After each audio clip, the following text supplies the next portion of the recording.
Jina langu ni mchungaji Geoffrey Muigai. Mimi nakuwa kanisa la King'ero. King'ero ndio hapa sasa.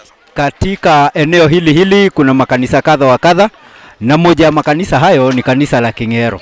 Na hapo ndio ninashiriki kwa sasa. Sherehe imekuwa nzuri. Tunashukuru sana kwa vile sherehe imekuwa ya kufana.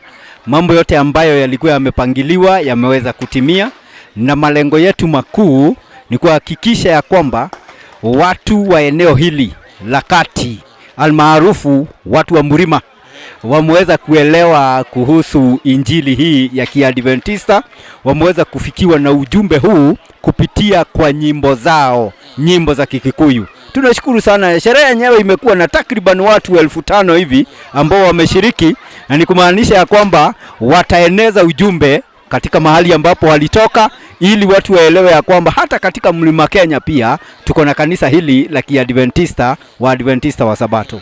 Tuseme watu wamekuza mlima.